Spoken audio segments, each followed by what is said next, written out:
আজকে বানাচ্ছি নারকেল পুলি। নারকেল আর খেজুরি গুড় একসাথে করে মিক্সড করে আমরা আজকে বানাচ্ছি নারকেল পুলি।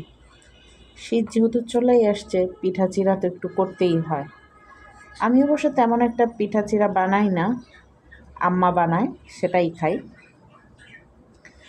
আম্মা সব ধরনের পিঠা করে। অলরেডি এর মধ্যে 3 ধরনের পিঠা আম্মা খাওয়ায় ফেলছে।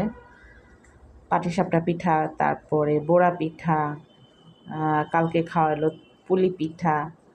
তো ওটা হালুয়া দিয়ে করছিল।